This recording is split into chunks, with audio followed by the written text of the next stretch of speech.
Alhasil terus akhirnya Nabi itu mau beli gandum lah atau makanan. Cara Indonesia mungkin beras. Cara Jawa itu ngutang. Terus kata orang Yahudi, jaminannya apa Muhammad? Ada satu penafsiran yang saya anggap baik sekali dari seorang pemikir Aljazair, Malik bin Nabi. Beliau berkata, ayat ini pelajaran buat kita semua. Bismillahirrahmanirrahim. Tabarakalladzi nazzalal furqana ala 'abdihi liyakuna lil 'alamin nadhira. Allahumma shalli wa sallim wa barik ala sayyidina Maulana Muhammadin wa ala alihi wa sahbihi asma'in, amma ba'du. Yang kita hormati bersama Profesor Dr. Muhammad Quraish Shihab. Semua yang hadir saya hormati. Karena kalau mau nyebut sudah disebut Pak Rektor sebagai bentuk penghormatan bahwa ingatannya jenengan itu bagus, pokoknya kayak yang disebut Pak Rektor. Kedua, saya alhamdulillah ini rektornya tawaduk sekali, tahu diri, jadi alhamdulillah bagus. Singkat cerita, beliau pernah ke rumah saya sama Pak Lutfi sama Pak Arsoyo, minta saya ikut jadi pembina di Badan Wakaf. Ya karena diteror, didatangi orang-orang sepuh, saya bilang iya gitu. Kalau adat Jawa itu kalau didatangi itu kan kayak diteror. Yes. Padahal saya di sini tuh lama sekali. Derekno Profesor saya ini ikut bantu. Karena latar belakang beliau itu sastra adab. Dulu di Al-Azhar sama dengan Profesor Quraish, seniornya Pak Quraish. Saya mulai kecil nekuni fikih, terutama fikih. Tapi karena bapak saya itu hafal Quran, keluarga saya itu banyak yang hafal Quran. Hafal beneran, maksudnya itu hafal betul itu. Nah, sehingga terus saya juga ikut hafal. Nah, kenapa judulnya seperti ini? Ini makalah nanti di tasrih istilahnya pondok bareng-bareng Pak Quraish. Jadi Indonesia yang damai ini nggak lepas dari peran kitab-kitab yang datang ke kita, datang ke Indonesia. Misalnya arti kemenangan. Arti kemenangan itu tafsir yang datang ke kita. Ini yang paling terkenal kan tafsir Munir, karangannya Syekh Nawawi Al-Jawi. Itu beliau menyebut kemenangan umat Islam itu kemenangan logika. Logika bahwa alam raya ini dimulai dari satu Tuhan yang berstatus wajibil wujud. Tentu lebih masuk akal ketimbang logika yang lain. Misalnya logika nihilisme, bahwa alam ini dimulai dari ketiadaan. Karena itu melahirkan satu teori ketiadaan menciptakan yang ada. Jadi nanti membingungkan, ada teori al-adamu yakhluqu maujudan. Sesuatu yang enggak ada itu menciptakan yang maujud. Itu tentu enggak ketemu nalar. Ini saya baca ya, nanti di tasih Pak Quraish. Awal makalah, saya baca Arabnya. Jadi yang pernah kuliah di Fakultas Syariah ini dosennya banyak yang santri saya ini, tapi nggak berani baca depan saya. Nanti kalau salah langsung dipecat sama Pak Rektor. Saya di sini itu mulai tahun 2000 sama Profesor Zeni. Dulu belum Rektor itu Pak Fatullah. Tahu-tahu jadi atasan saya ini. Nggak bener, tapi nanti di akhirat atasannya saya lagi nanti. Karena yang bisa nyafaati itu orang hafal Quran itu, jadi harus. Saya baca ya. Kata Syekh Nawawi, wa may yatawallallaha wa rasulahu walladzina amanu fa inna hizballahi humul ghalibun. Siapa yang mempertuhankan Allah, mengikuti semua aturannya Allah, seterusnya terus pasukan Allah itu pasti menang. Ini ikut Al-Maidah 56. Wa may yattakhidhum awliya fin nusrah fa innahum junduwa wa junduwa humul ghalibun ala a'daihim bil hujjah. Fa innaha mustamirratun abadan amma bisaulah wa daulah faqat yuhlabun. Jadi kemenangan umat Islam yang permanen itu kemenangan logika. Kalau kemenangan perang, kemenangan bernegara, kemenangan sosial, orang Islam ya pernah kalah. Zaman Nabi Sugeng saja pernah mengalami kalah periode Mekah. Ketika periode Madinah juga pernah mengalami kalah di peristiwa perang Uhud. Tapi kalah sosial ini tidak ada pengaruhnya dengan kalah secara logika. Logika bahwa alam ini dimulai dari satu Tuhan, wajibil wujud, tentu lebih mudah dicerna. Makanya beliau ngendikan menang itu ala a'daihim bil hujjah fa innaha mustamirratun abadan, karena logika itu yang abadi. Artinya gini, ketika kita secara sosial ekonomi kalah, mungkin secara apa kalah, meskipun kita tidak ingin kalah, tapi jangan pakai ukuran itu. Nanti jangan-jangan ketika kita kalah kaya sama nyuwun sewu non muslim, atau kalah kaya sama yang sholat, buruhnya orang tidak sholat, yang sujud, buruhnya orang yang tidak sujud, Anda tidak perlu merasa kalah. Ketika Anda kerja dan tolabul halal, itu yang merintahkan Allah. Jadi Anda tidak pernah buruh di mata Allah, distatuskan tolabul halal, orang yang mencari apa? Halal, dan itu ibadah. Karena Islam hanya mengakui hukumnya Allah. Dulu Sayyidina Ali karramallahu wajhah pernah ajjaro nafsahu li Yahudiyan, juga pernah kerja di orang Yahudi. Tapi nggak merasa hina karena tolabul halal itu perintah Allah. Dulu Nabi pernah nggak punya uang, alhamdulillah ditiru banyak umatnya, kalau nggak punya uang itu banyak alhamdulillah itu. Semoga jangan karena ingin punya uang ingin jadi dosen, berarti nyari jadi guru karena ingin punya uang. Semoga enggak jadi guru karena ingin ngajar. Nggih monggo niki tobat niki gitu. Jadi walhasil terus akhirnya Nabi itu mau beli gandum lah atau makanan. Cara Indonesia mungkin beras. Cara Jawa itu ngutang. Terus kata orang Yahudi, jaminannya apa Muhammad? Nabi sempat bilang, ngendikan, saya ini dipercaya langit, masa kamu tidak percaya saya? Kata orang Yahudi itu menurut orang Islam, saya ini Yahudi. Walhasil Nabi terus rohanahu dir'an. Nabi menggadekan rompi perang sebagai jaminan kalau kapan-kapan tidak kuat bayar. Ya muamalah sama orang Yahudi. Jadi intinya tafsir yang datang ke kita itu banyak cerita.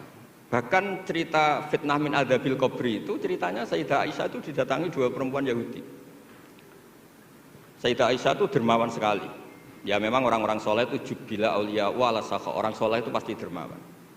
Karena sering dikasih, terus si orang Yahudi, perempuan Yahudianya ini mendoakan semoga kamu diselamatkan dari siksa kubur.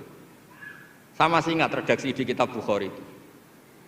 Walam an'am an usaddiqahuma, kata Sayyidah Aisyah, saya tidak nyaman membenarkan dia karena dua orang ini orang Yahudi. Setelah Nabi datang terus diceritani sama Sayyidah Aisyah, itu benar bahwa nanti memang ada adzabil qabri. Semenjak itu ada isti'adzah min adzabil qabri. Allahumma inni a'udzubika, seterusnya sampai min adzabil qabri wa min fitnatil mahya.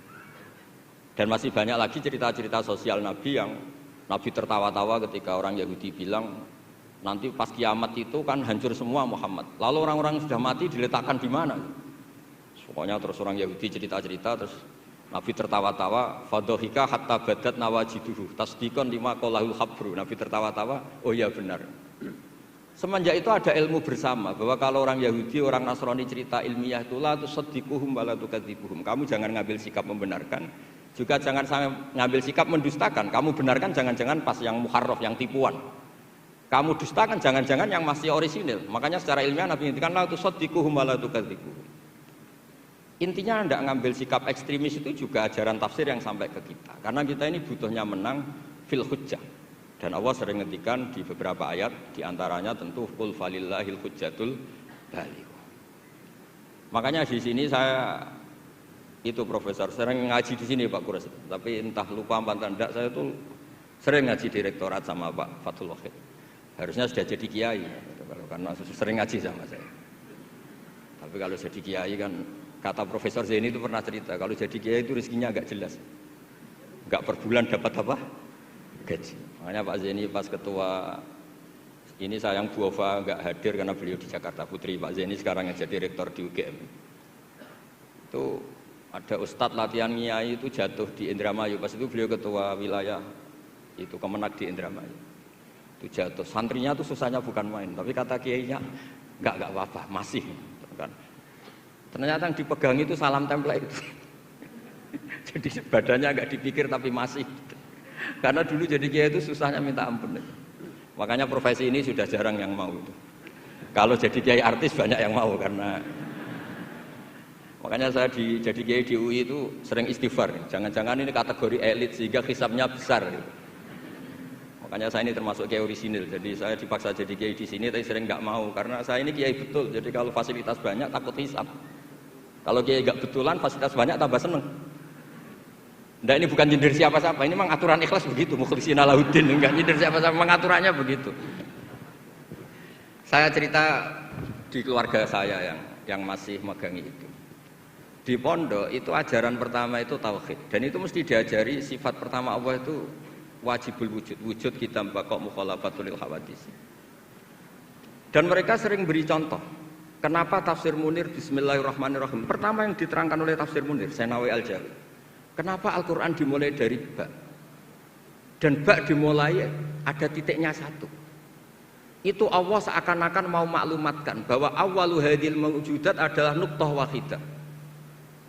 Pertama wujud, kamu gambar apa saja, saya sering cerita ini tak ulang-ulang. Kamu gambar apa saja, entah gambar jelek, entah bagus, tetap dimulai dari satu titik. Angka 1 juta sampai 1 miliar, 1 triliun tetap dimulai dari angka 1.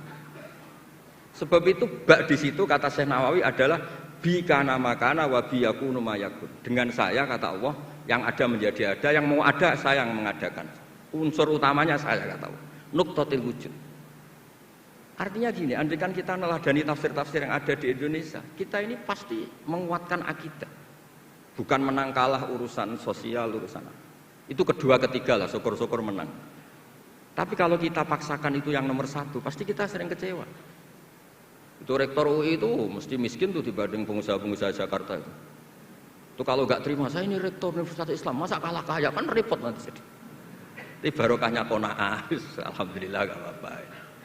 Ya jadi jelas ya di sini beliau ngendikan yang menang hujah itu fa innaha mustamirratun abadan. Logika itu mustamirratun abadan. Dalam kitab Fathul Bari sarahnya Shahihul Bukhari dijelaskan kemenangan umat Islam itu iltidza dan aklian. Kita punya akidah yang secara akal tuh nyaman.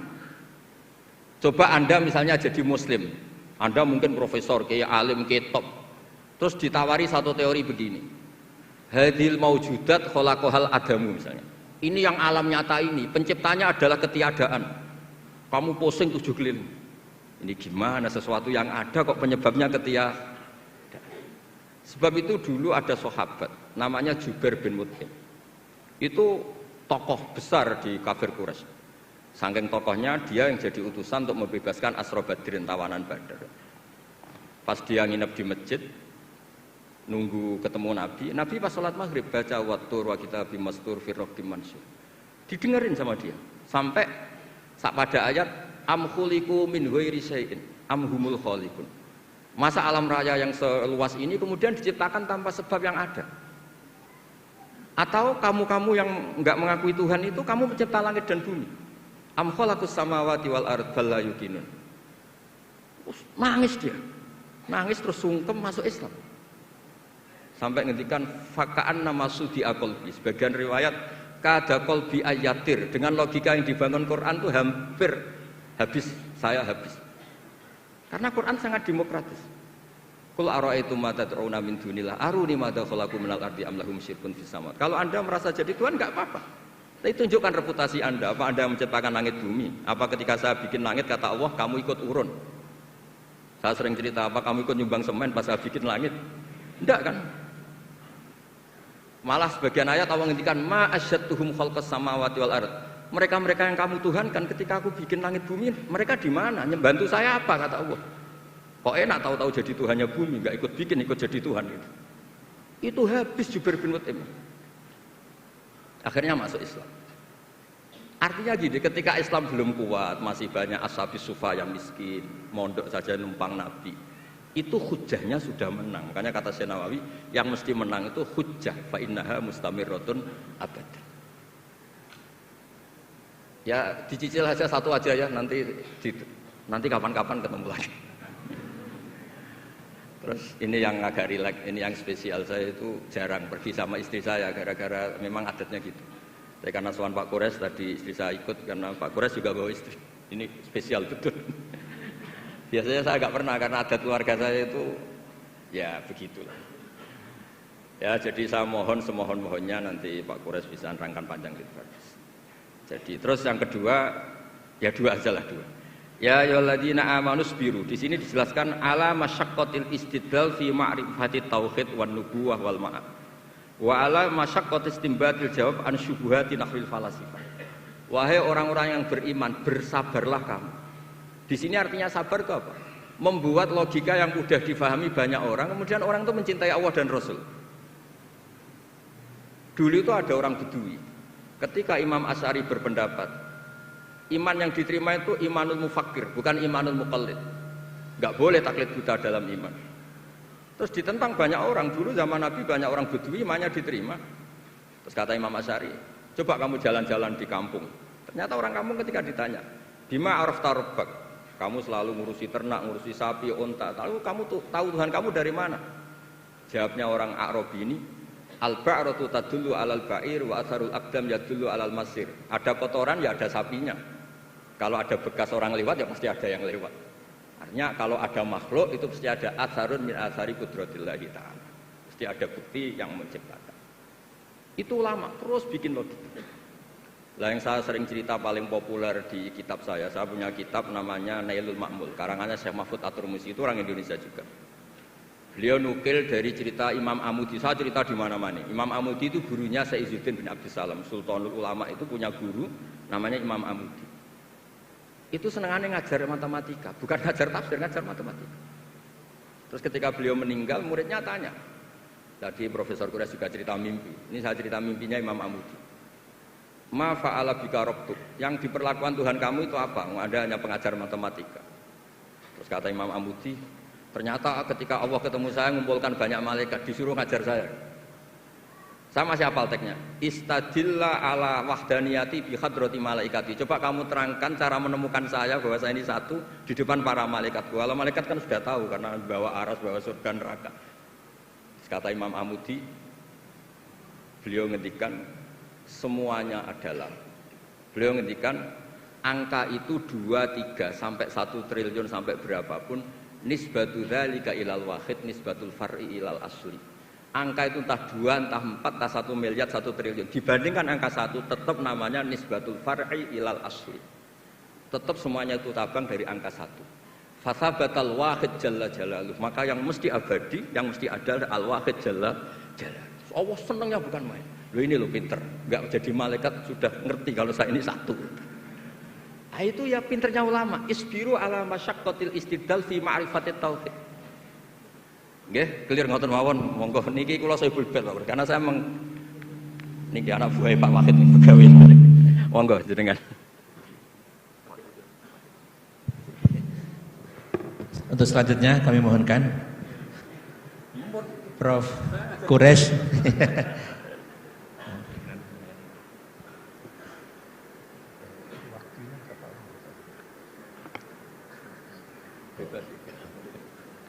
Sampai maghrib. Bismillahirrahmanirrahim. Bapak Rektor, bapak-bapak, ibu-ibu, saudara-saudara sekalian, Assalamualaikum warahmatullahi wabarakatuh.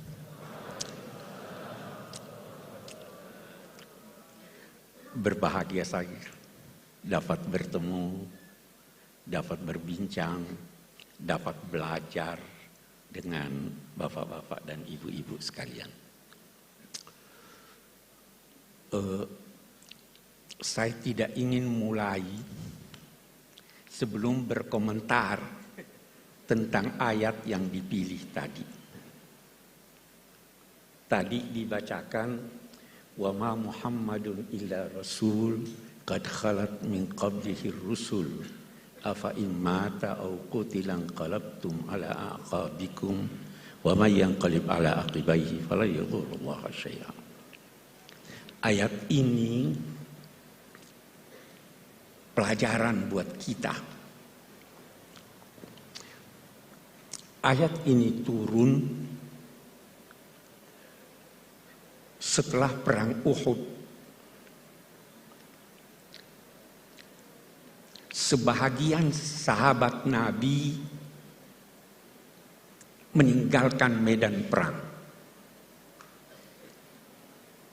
Bahkan diduga ada yang goncang imannya sehingga meninggalkan Islam.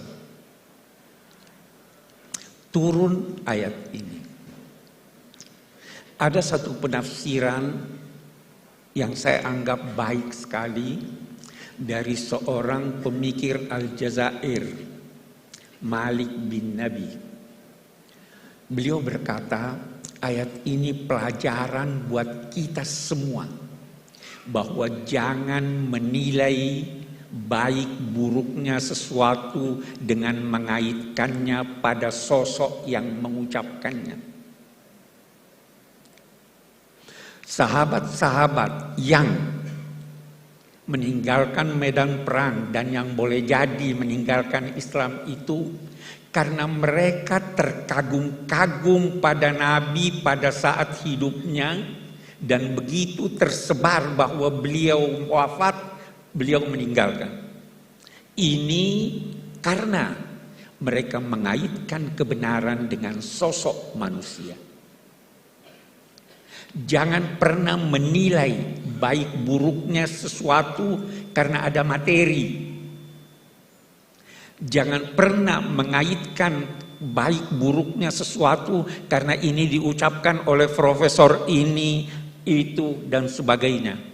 Nilailah baik buruknya sesuatu itu dari idenya, bukan dari orangnya. Walaupun itu diucapkan oleh Nabi Muhammad SAW, selama ucapan itu bersumber dari pribadi beliau, bukan dari Allah Subhanahu wa Ta'ala. Karena itu sebagian sahabat Nabi, kalau Nabi berucap, itu bertanya, ahada ra'yun am huwa wahyun. Apa ini pendapat pribadimu atau ini wahyu? Kalau wahyu, sami'na wa ata'na. Tapi kalau pribadi Nabi, boleh jadi beliau keliru. Nah, ini saya kira pilihan yang baik untuk mengingatkan kita. Dan untuk menjadikan kita ketika menilai atau membaca tafsir-tafsir dari siapapun, termasuk orang-orang yang kita kagumi, jadikanlah kebenaran baik atau buruknya sesuatu itu berdasarkan ide yang disampaikan. Itu yang pertama. Nah, tafsir karya ulama Indonesia cukup banyak. Tetapi tidak banyak yang komplit 30 juz. Itu satu. Dan tidak banyak juga yang dalam bahasa Melayu atau bahasa Indonesia. Turjumanul Mustafid karya Abdul Rauf Singkel, Allah yarhamuh, itu dinilai sebagai kitab tafsir berbahasa Melayu pertama yang komplit. Walaupun perbedaan pendapat ada. Itu dinilai, ada yang menilainya terjemahan dari tafsir Al-Baydawi. Snokor-Holonyo berpendapat begitu. Tetapi tafsir Al-Baydawi panjang ini tidak pendek. Sehingga ada yang menilai bahwa itu adalah terjemahan dari tafsir Al-Jalalain. Betapapun, saya tidak ingin masuk kepada ini terjemahan atau bukan. Tetapi yang jelas bahwa beliau perintis penafsiran Al-Quran dalam bahasa Indonesia. Kita ingin ini kembali. Rintisan ini perlu sekarang. Kalau kita mau cari, siapa yang bisa merintis, menulis tafsir Al-Quran dalam bahasa Inggris? Yang pertama lakukan itu Muhammad Asad, orang Austria yang asalnya Yahudi. Tetapi itu Yahudi yang baik, bukan Zionis. Saya bermimpi ketika kita mengenang Syekh Abdul Rauf Singkal yang tafsirnya itu berpengaruh selama 3 abad. Beliau wafat tahun 1690-an. Saya bermimpi ada tafsir yang bisa memperkenalkan Indonesia bahwa ini dalam bahasa Inggris.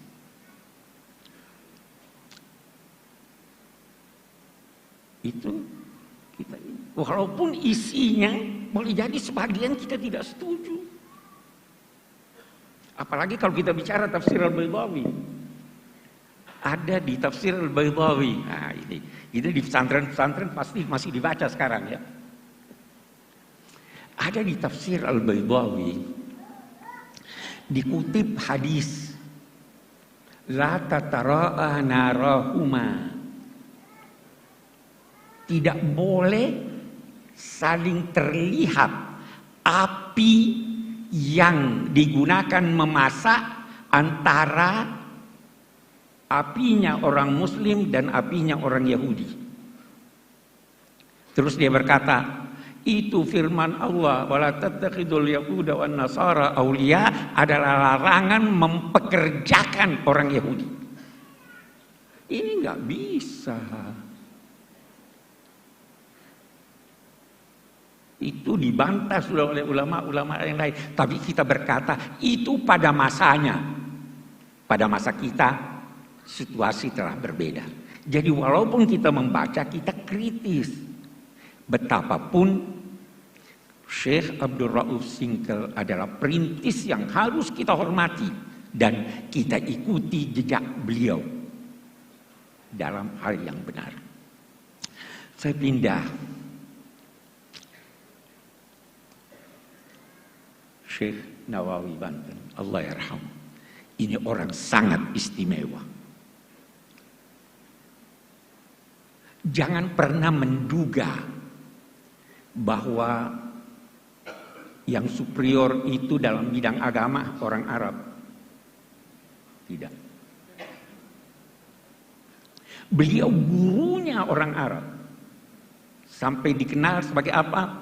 Sayyidu Ulama'il Hijaz. Beliau diminta mengajar di Al-Azhar.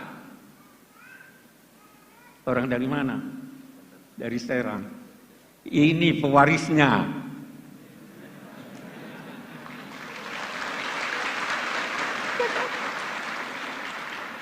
Terus sebabnya saya selalu bilang, ini perlu didorong. Ini.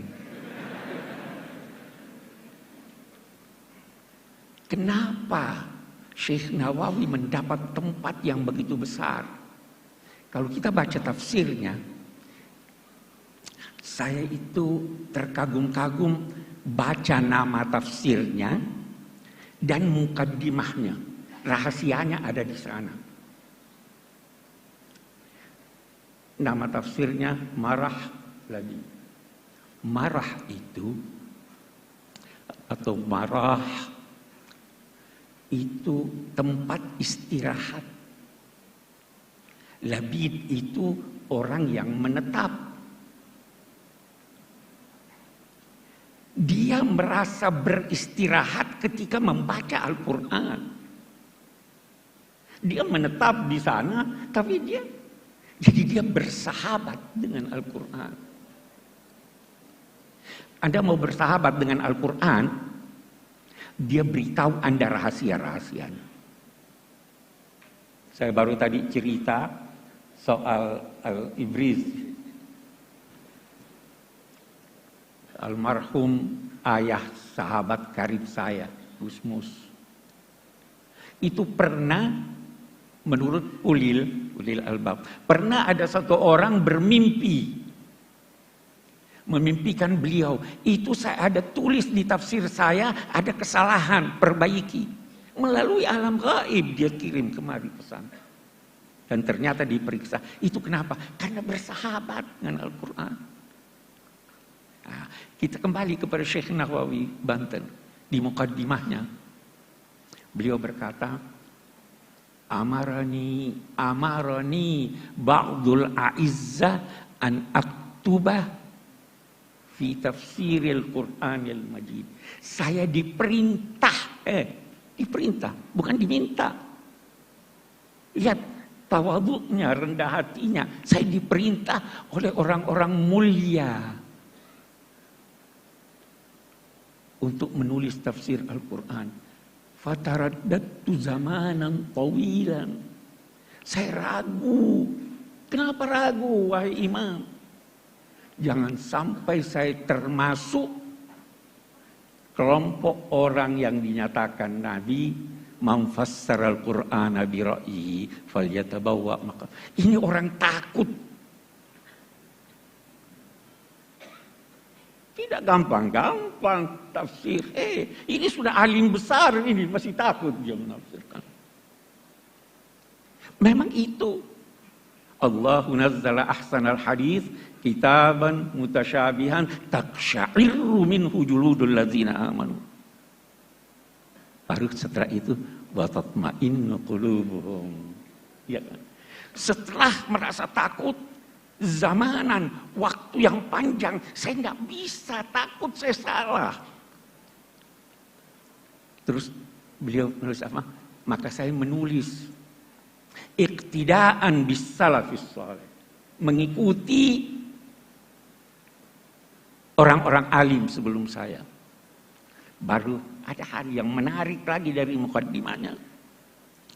Li'anna li kulli zamanin tajdida. Allahu Akbar.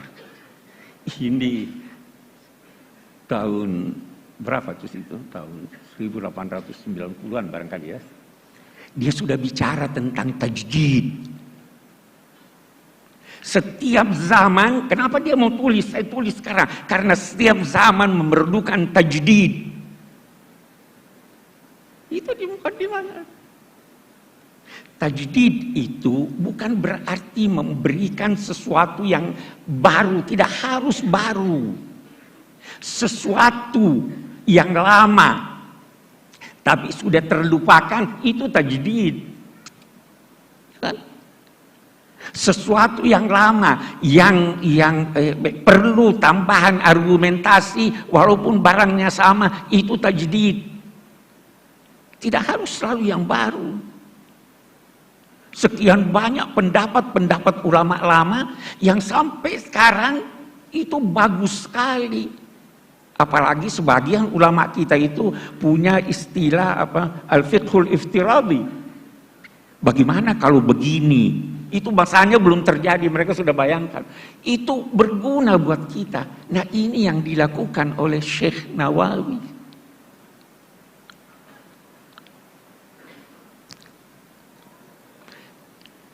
Sekali lagi, beliau sangat takut salah, tetapi ingin untuk menjelaskan, mengikuti as-salafus saleh. Dari sini lahir apa yang dinamakan syarat-syarat seorang penafsir. Supaya tidak keliru. Memang saya pernah waktu mengajar masih di Makassar baca itu syarat-syaratnya Imam Suyuti itu banyak sekali syarat-syaratnya. Ini Pak tidak bisa Pak kita ini syarat ini harus mengerti bahasa Arab dengan segala ininya usul fikih ini. Saya jawab mereka itu buat yang mau menafsirkan seluruh Al-Quran. Tapi kalau mau menafsirkan 1-2 ayat, tidak harus semuanya itu. Ya kan? Dan itu untuk yang mau menafsirkan, bukan untuk yang mau menyampaikan tafsir. Beda itu. Ya kan? Walaupun demikian, karena ini mahasiswa yang saya harap ini Pak tidak bisa Pak kita ini. Saya bilang begini deh. Kita mari lihat syarat-syarat itu. Imam Suyuti berkata, syarat pertama sahhatul aqidah. Akidahnya harus lurus. Saya bilang, kita ganti aja ini. Bagaimana? objektivitas. Asal objektif, tidak harus. Anda boleh mengambil pendapat orientalis, asal dia objektif. Tidak harus satu akidah, akidahnya salah. Tapi kalau benar, al-hikmatu dhalatul mu'min. Terus bagaimana ini? Saya bilang tidak usah perhatikan itu. Syarat, hindari saja sebab-sebab kekeliruan. Sebab kekeliruan itu salah satu diantaranya tidak ngerti bahasa Arab.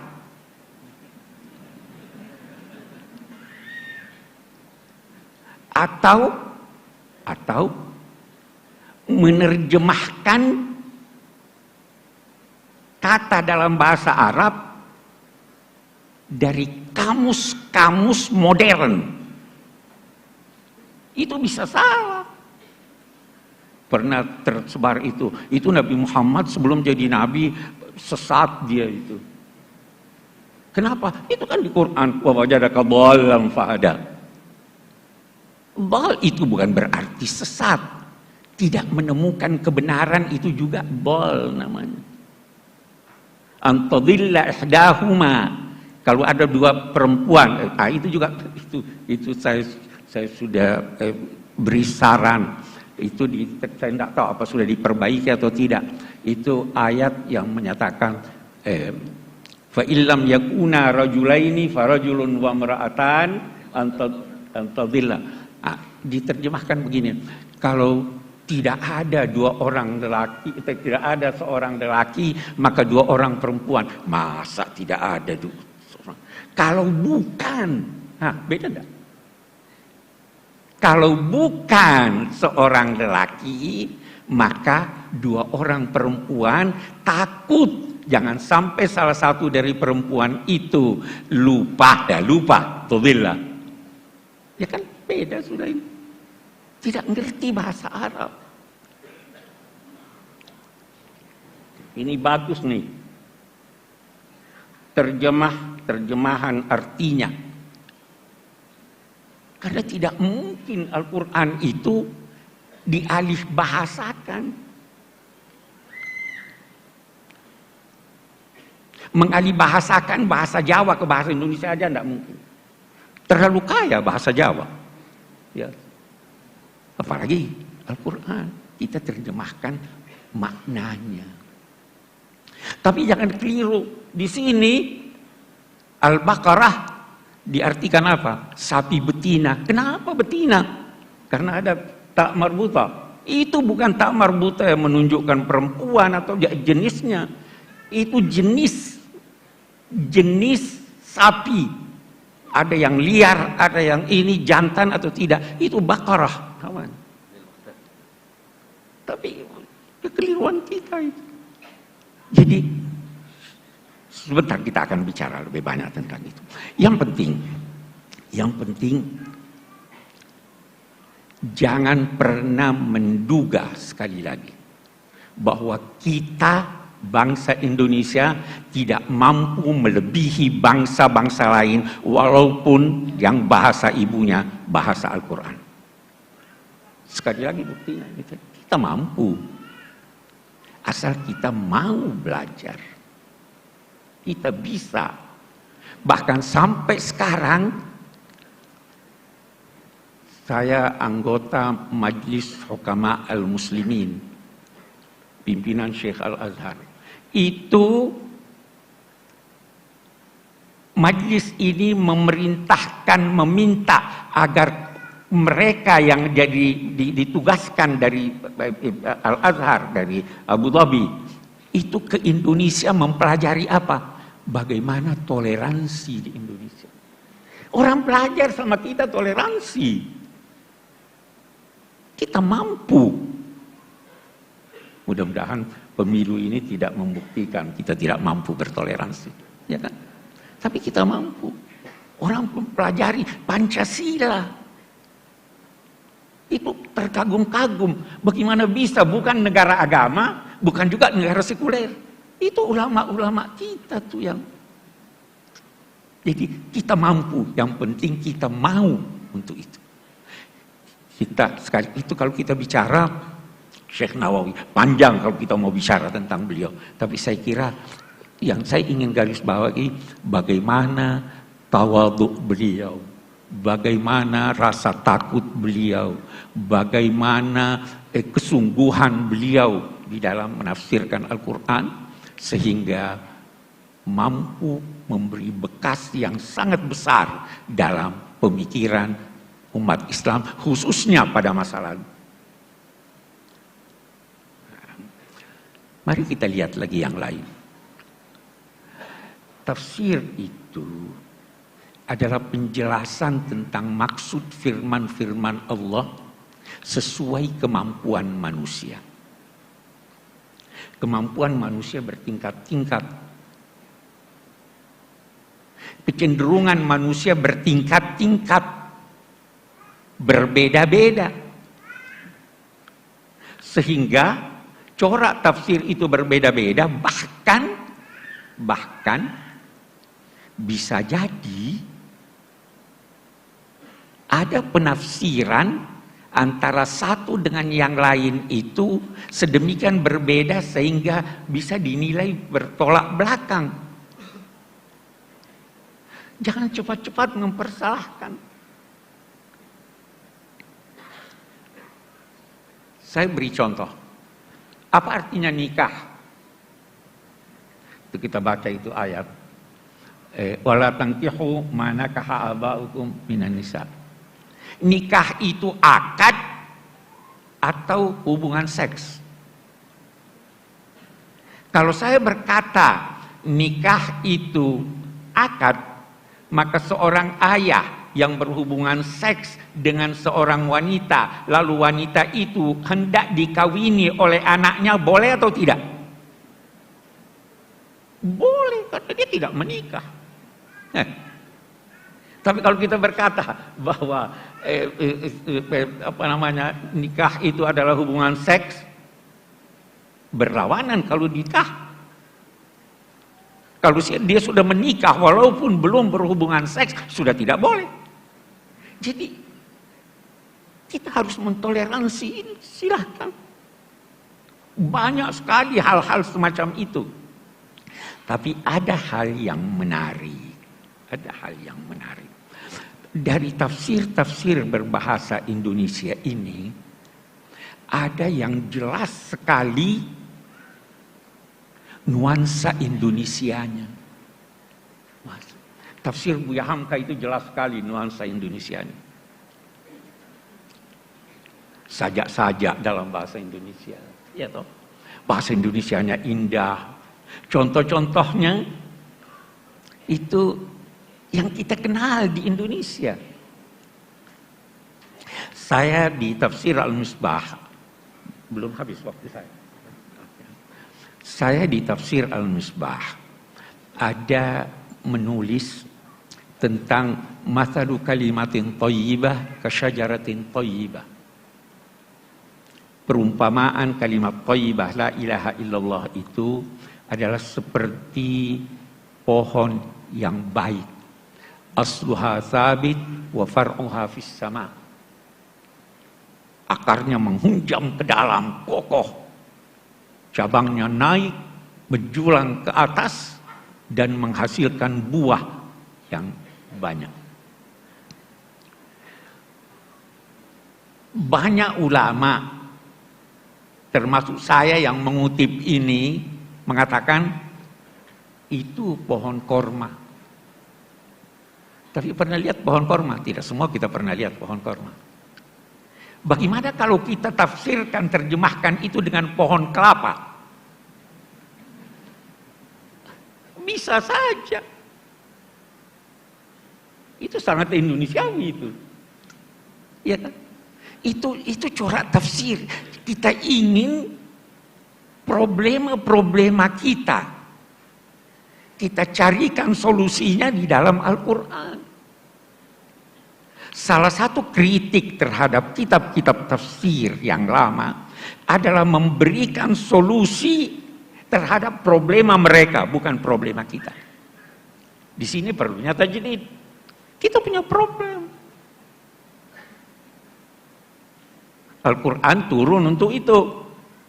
Apa itu? Kana nasu ummatan wahida fa ba'atsallahu an-nabiyyina mubashshirina wa munzirin wa anzala ma'ahumul kitab liyahkuma bainan nasi fi maktalaf. Alkitab itu turun untuk memberi putusan tentang perselisihan manusia. Ulama itu bertugas menyelesaikan problem, bukan menjadi problem. Ya. Itu tugas kita. Ini yang kembali lagi saya kepada Imam An-Nawawi tadi. Ini tajdid. Tajdid sudah didengungkan jauh sebelum Kiai Ahmad Dahlan. Sudah dicetuskan ulama itu lanjutan dari ini, kita tajdid ini. Tapi dasar ulama-ulama yang begitu tekun menulis tafsir tahunan. Itu tafsir Al-Furqan 30 tahun. Itu pertanyaan yang datang, dia tulis setelah 30 tahun baru jadi. Itu pun ada kritik. Terlalu ahli bahasa. Padahal tidak semua bisa diartikan, punya arti dalam bahasa Indonesia. Banyak sekali. Satu contoh, umum. Aqimus shalah apa artinya? Memang dirikan salat. Apa itu yang dimaksud? Qama itu, satu dulu hal. Qama itu berarti berdiri, itu sikap sempurna. Anda mau hormat orang sambil baring nggak sempurna, sambil duduk nggak sempurna. Qama. Sehingga qama itu berarti ketika berkata aqimus shalah, sempurnakan pelaksanaan salat. Khusyuknya, sebelum khusyuknya, sunnahnya wajib. Itu aqimus shalah. Mau diterjemahkan apa nih sekarang? Ya terjemahan artinya. Kalau kita hanya terjemahan begitu, seperti yang seringkali kita temukan di Al-Furqan, itu bisa atuz zakah.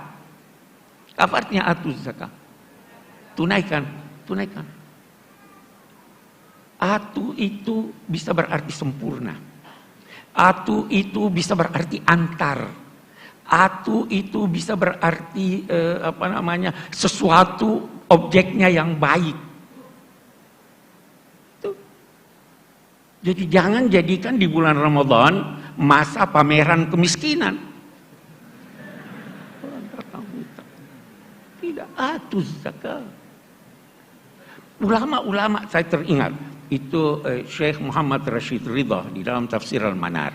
Dia itu menulis tafsirnya untuk majalah Al-Manar. Seringkali dia tidak sempat merujuk ketika menulis. Maka ketika dia tulis tentang atu, dia katakan sepanjang ingatan saya itu dia yatina bukan subhanallah. Walat yatina al-fahishata min nisaikum yatina ya. Ini orang alim besar nih tapi sembunyi diri nih. Saya enggak pernah setuju sama dia.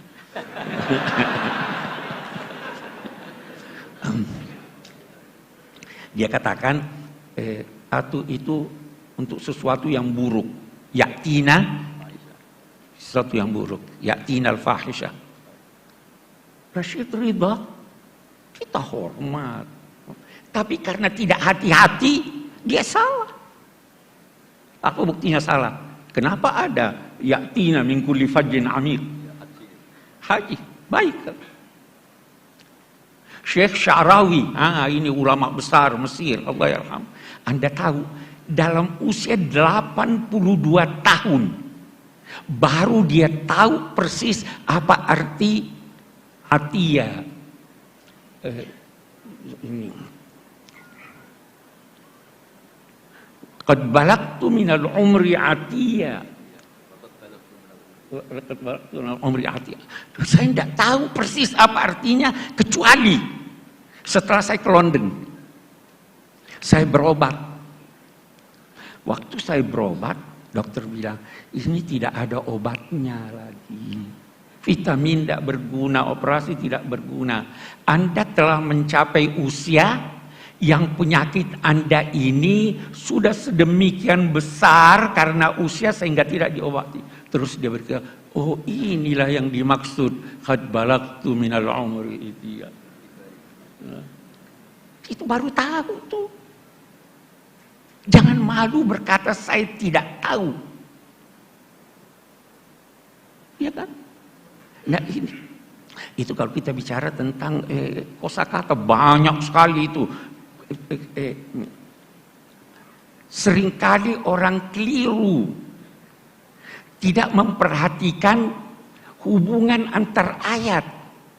Ini ada hubungannya dengan itu. Seringkali orang tidak memperhatikan. Itu Syekh Rashid Ridha, kita bicara Rashid Ridha. Itu indah sekali. Dia itu paling suka kritik ulama. Itu Syekh. Imam Suyuti dinamainya Hatibul Lail. Hatibul Lail itu artinya orang yang kumpul kayu bakar di malam hari, dia tidak bisa bedakan ini kayu atau bukan. Dia himpun aja. Ya. Semuanya dia kritik. Tapi ketika sampai pada gurunya, dia beda pendapat, tetapi sangat halus. Dia carikan pembenaran. Saya ingin jadikan ini sebagai contoh bagaimana orang harus menghormati guru. Ya, kita ambil sisi positifnya. Nah, saya beri contoh Anda. Quran itu singkat padat. Terkadang dia tidak sebut lagi satu kata karena sudah ada isyarat pada kata yang lain. Saya beri contoh.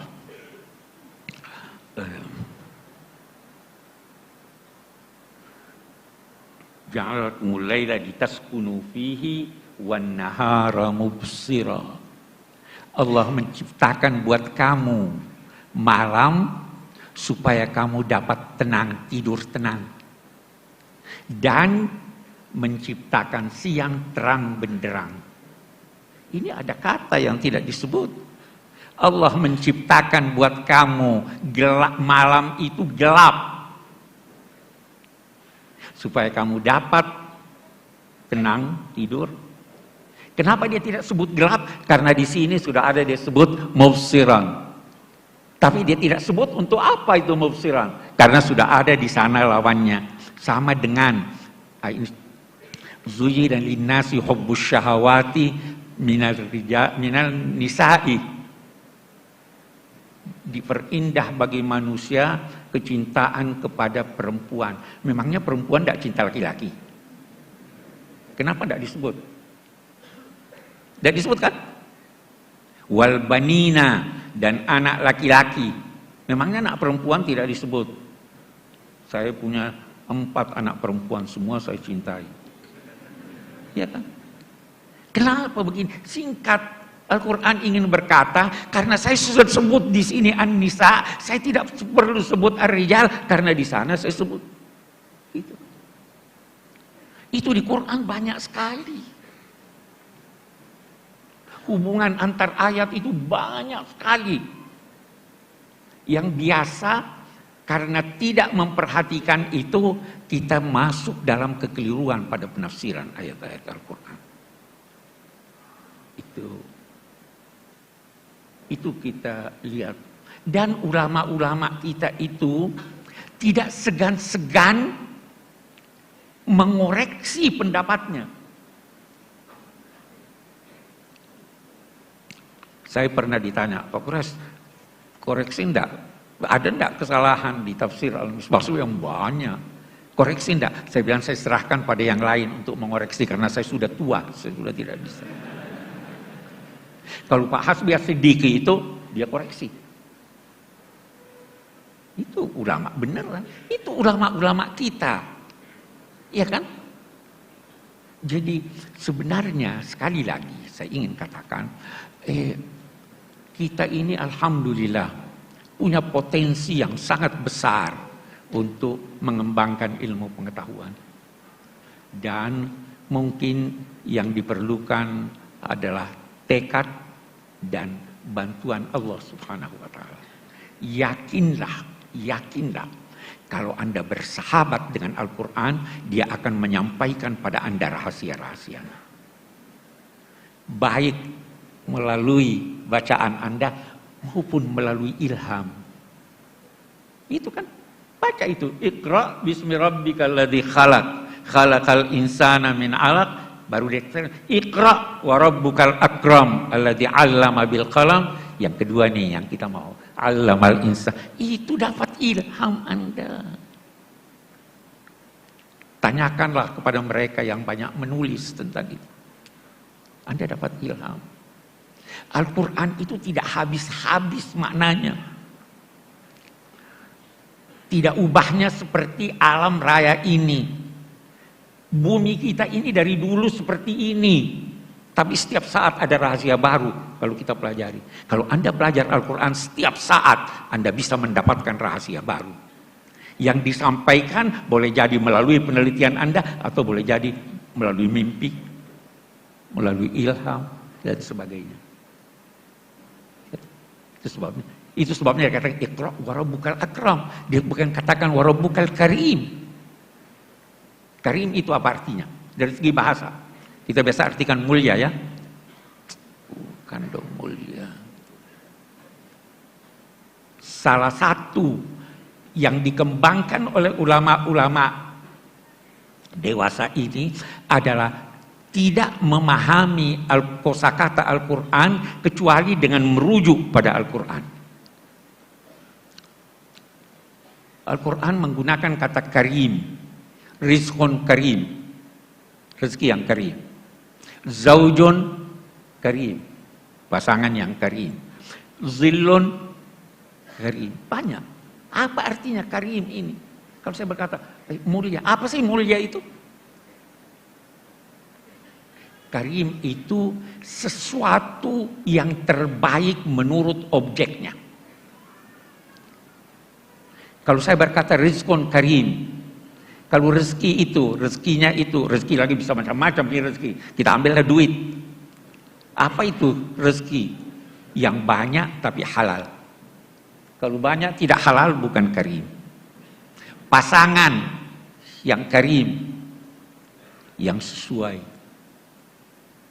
Itu zilun karim, daungan, semuanya itu karim. Karena itu sekali lagi kita tidak bisa terjemahkan mulia. Mulia itu apa? Mulia itu yang langka. Kalau tidak langka tidak mulia. Itu sebabnya permata yang hebat dinamai ahjar karimah. Yang Anda butuhkan. Kalau Anda tidak butuhkan, tidak karim. Walaupun langka. Apalagi yang sulit terjangkau. Itu makna-makna yang mesti bisa kita kembangkan dan menghasilkan makna-makna baru dalam konteks tafsir. Ini sudah dirintis oleh ulama-ulama kita. Kita perlu kembangkan. Kita perlu ini. Karena apa yang ditulis jangan jauh-jauh. Yang ditulis di Departemen Agama punya, yang disusun itu masih banyak kesalahan yang kita temukan. Boleh jadi kesalahannya karena belum ditemukan dari segi ilmiah. Boleh jadi juga kesalahannya karena kedangkalan pemahaman kita terhadap Al-Quran. Ada. Sekarang pun masih terus diupayakan untuk merevisi itu. Apa yang salah. Banyak.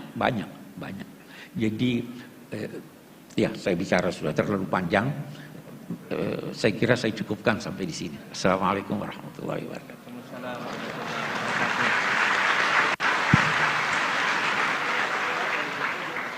Terima kasih Prof. Quraish.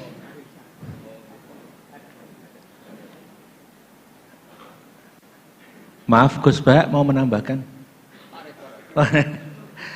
Ibu Bapak yang hormati, kita masih punya waktu dan kita buka sesi tanya jawab. Nanti mohon.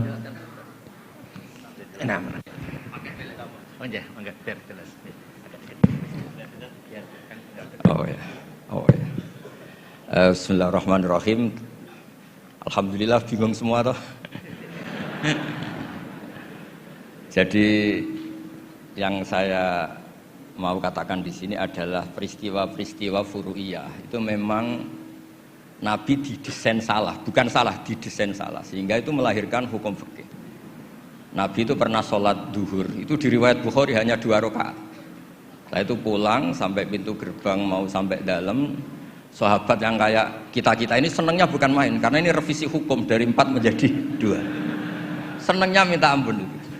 Yang kayak saya lah, termasuk jenengan semua. Terus kemudian sahabat yang akabiru sahabat karena beretika gak berani negur, gak berani tanya. Tapi ada sahabat namanya Dzul Yadain. Maksudnya menjelaskan dikatakan Pak Quraisy, yang dilakukan Nabi pun ada yang tidak dari wahyu dan itu bisa dengan arti desain Allah salah untuk syariat. Akhirnya Nabi ditegur sama Dzul Yadain, "Aku siroti sholatu amnasita ya Rasulullah. Apa ini sholat sekarang jadi 2 apa memang kau lupa?" Nabi masih menjawab, "Kullu dzalika lam yakun." Itu semua agak terjadi. Nabi kembali tanya semua sahabat, "Ahaqqun ma qalahu Dzul Yadain." Apa benar yang dikatakan Dzul Yadain? Semuanya bilang benar. Tadi engkau sholat hanya 2 rakaat. Terus Nabi takbir lagi menambahkan 2 rakaat. Makanya terkenal di kalangan ahli tafsir, Nabi ngendikan, "Ma kuntu ansa walakin unassa li as-sunnah." Saya ini tidak pernah lupa, tapi didesain Allah lupa supaya orang tahu kalau sholat lupa itu kayak apa. Alhamdulillah kita sering lupa, jadi ya. Kedua itu peristiwa Nabi itu mau sholat, sudah mau takbir, sudah di mihrab. Kata Nabi, "Makanakum, kamu diam di sini aja." Nabi pulang, setelah kembali ke masjid atau musola, yakturu ra'suhu ma'an, kelihatan habis mandi junub. Terus kata Nabi, "Oh ya tadi saya lupa belum mandi junub, makanya pulang terus mandi." Kata banyak kiai itu, kalau kita tidak akan Gus lupa itu. Ya lupa itu, maksudnya lupa mandinya apa lupa junubnya tidak tahu. Kata kiai yang bela Nabi, itu menunjukkan Nabi itu mesra. Mau sholat saja masih dapat jatah. Nah kalau kiai kan tidak mesra, makanya tidak kalami itu. Tapi intinya Nabi itu manusiawi sekali, dia pernah lupa. Pernah lupa sudah di itu kalau yang melakukan Pak Rektor mesti mikir apa ya semua gitu. Pak Rektor sholat duhur 2 rakaat pasti mikir apa toh nanti lali kan gitu. Sebetulnya itu meraktekkan sunnah Rasul tadi benar.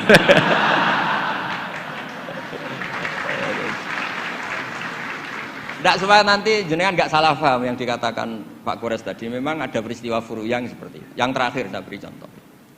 Sholat qadha itu normalnya tidak wajib. Normalnya secara fikih tidak wajib karena timingnya waktunya sudah kelewat. Misalnya anak SD atau SMP sekolah jam 2 siang datang jam 4 sore kan normalnya sudah nggak ada gunanya karena waktunya sudah selesai. Padahal sholat itu berwaktu. Tapi karena Nabi pernah qadha, Nabi itu pernah dan Nabi itu memang luar biasa. Pas qadha saja didesain nggak salah. Padahal mestinya qadha itu kan gimana gitu. Nabi itu sudah sekitar 3:30 lalu jam 3. Bilang ke Bilal, "Bilal saya ini ngantuk mau tidur." "Dah tidur saja ya Rasulullah, saya ini mau sholat malam sampai subuh, tenang saja." "Ya kalau gitu ikhla' lana lail, kamu jaga." "Iya tenang aja Nabi." Setelah sholat ternyata Bilal ketiduran juga.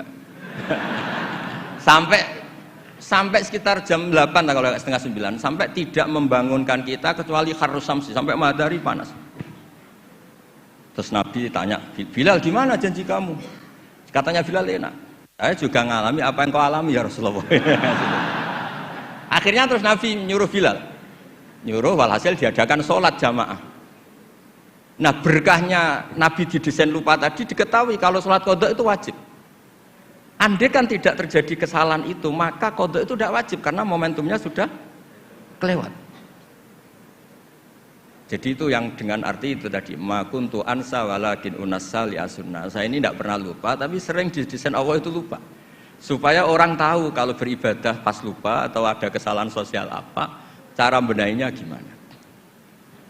Terus yang kedua tentang tadi yang diceritakan Pak Quraisy belum dikasih nama iktifa kalau dalam bahasa Balaghah. Quran itu sering pakai bahasa yang iktifa. Iktifa itu menyebut satu karena yang lainnya sudah diketahui. Atau dinisbatkan pada lawan bicara. Misalnya gini, kalau polisi bilang itu dibunuh oleh orang yang nggak dikenal, dicuri oleh orang yang nggak dikenal. Nggak dikenal itu binisbat kepada siapa? Kepada yang punya rumah kan. Kalau yang nyuruh kan tahu, teman malingnya kan tahu. Sodako rahasia, bagi yang dikasih kan tahu. Bilang rahasia binisbat ke siapa? Nah begitu juga Quran sering cerita alladzina yu'minuna bil ghaibi. Semua orang Islam tuh iman sama Nabi Muhammad SAW. Itu tidak ghaib, Nabi musyahad, Nabi maujud musyahad. Tapi iktifa bil ghaibi wa bil musyahad. Orang yang enggak kelihatan saja iman, apalagi sama yang kelihatan. Jadi ada lagi wa huwallazi yabda'ul khalqa tsumma yu'idu wa huwa ahwanu alaih. Kalian semua tahu kan langit bumi yang menciptakan saya, maka setelah hancur saya juga menciptakan lagi. Dan itu lebih mudah kata Allah. Karena logika manusia adalah mengembalikan materi yang sudah ada lebih mudah ketimbang membikin dari awal. Jadi ada beberapa bahasa yang binisbat lil mukhatab. Sehingga bahasa Quran itu sering pakai misalnya nyun sewu wajadaha taghrub, matahari kamu lihat tenggelam. Allah tidak pernah cerita faidan asyamsu gharibah, matahari tenggelam. Enggak mungkin matahari yang al-jirmul akbar, fisik yang lebih besar tenggelam di bumi yang lebih kecil, enggak ada. Tapi fi nazaril aini, menurut pandangan mata, matahari sekarang sudah tenggelam di gunung itu. Wajadaha taghrub. Nah, di ayat-ayat seperti ini Quran sangat fasih sekali, misalnya ngendikan wa tarol jibala tahsabuha jamidata wa hiya tamurru marras sahab. Wajadaha taghrub. Jadi kita mengatakan matahari tenggelam itu binisbat dengan ukuran mata kita melihat matahari tenggelam. Tapi hakikatnya tidak mungkin matahari yang lebih besar ketimbang bumi kemudian tenggelam di bumi. Nah makanya aturan-aturan tafsir yang dikatakan Pak Quraisy itu pilihannya dua. Kamu pura-pura nggak tahu saja sehingga GR jadi ahli tafsir. Atau ahli tafsir tugas karena UI butuh pusat studi tafsir terus ada yang daftar terus masuk gitu saja. Itu nggak ada ukurannya. Ukurannya pokoknya kroninya rektor masuk gitu. Kalau ukurannya dites ya mungkin yang lulus saya tok. Kalau dites itu yang lulus saya tok. Ya ini guyon tapi betulan katanya. Jadi apa ya gitu. Jadi memang yang tadi yang dikatakan Pak Quraisy memang benar bahwa banyak lafadz ta yang lil wahdah bukan lil jinsi. Memang Baqarah itu lil wahdah bukan lil jinsi. Dan memang di beberapa tafsir termasuk tafsir di Kemenak itu juga masih diberi kata betina. Itu satu-satunya kita bela itu nyari tafsir-tafsir yang kebetulan sejenis. Ada riwayat mengatakan itu unsan, ngintipnya kapan? Tapi memang di bahasa Arab tuh gitu ya. Makanya Abu Hanifah dulu pernah dibully, ditanya apa Namlatu Sulaiman. Beliau zaman itu mungkin belum ila darojatil mustahid, jawab perempuan. Alasannya qalat namlatun.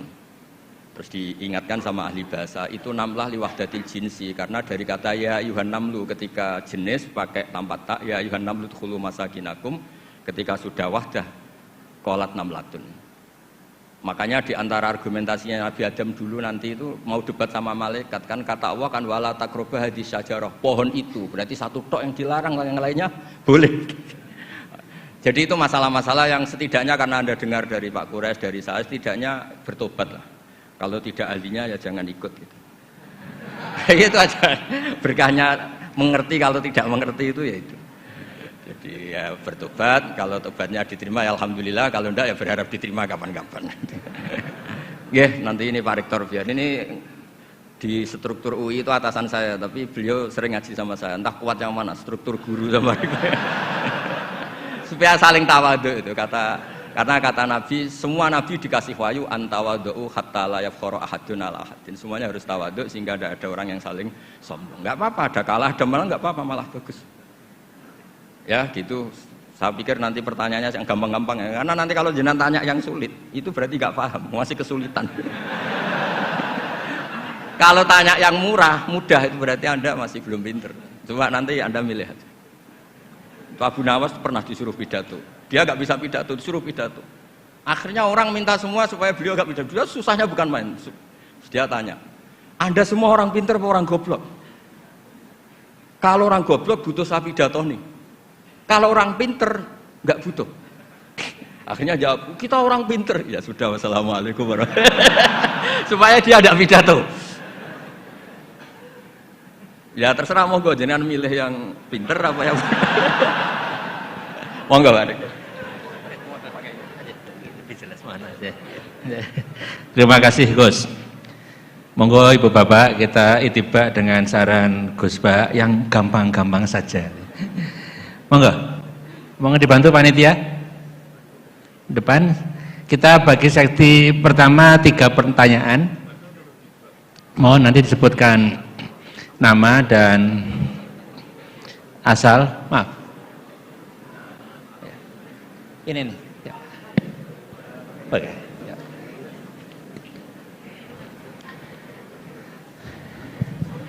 Monggo yang pertama, silakan. Assalamualaikum warahmatullahi wabarakatuh. Ya. Warahmatullahi wabarakatuh. Prof. Quraisy dan juga Gus Baha yang kami sangat muliakan, Pak Rektor dan juga seluruh Sivitas Akademika UII serta seluruh jamaah sekalian.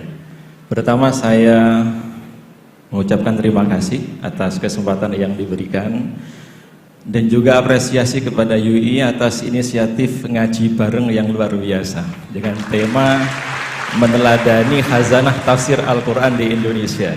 Jadi sebagaimana harapan kita semua, termasuk juga saya ingin seperti Gus Bah jadi orang goblok Gus.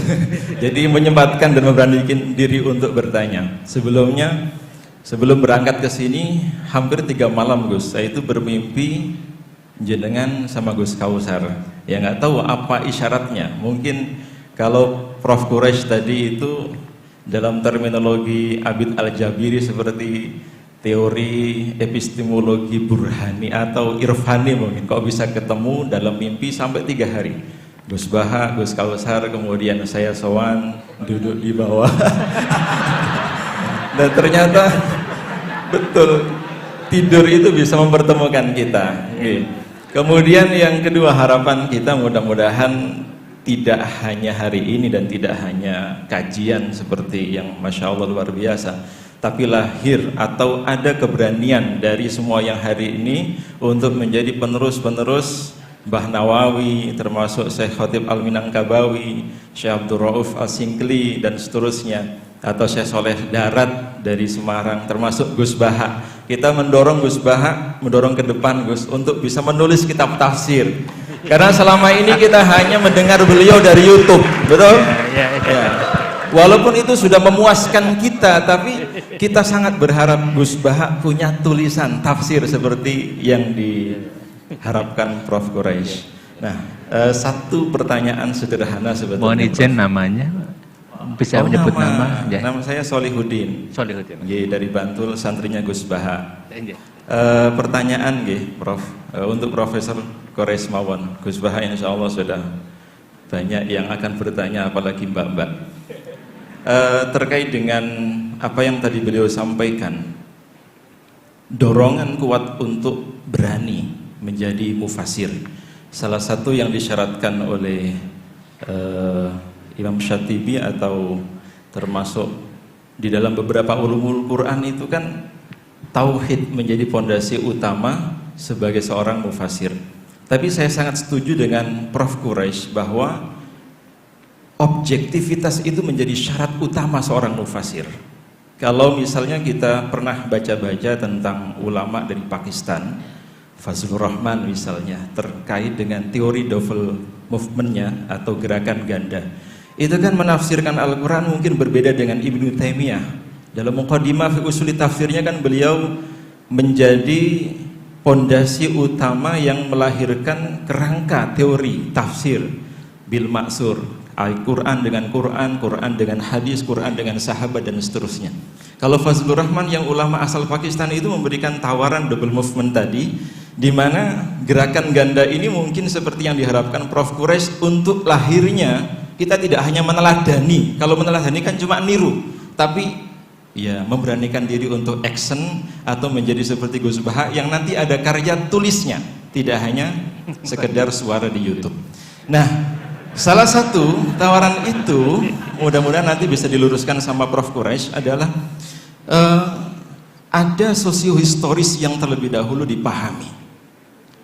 Dan ini kalau seandainya semua dalam tanda kutip memberanikan diri, kita tidak hanya mengadopsi tafsir-tafsir ulama klasik di zaman mungkin abad pertama atau abad pertengahan, tapi ada tafsir keindonesiaan, mungkin seperti itu.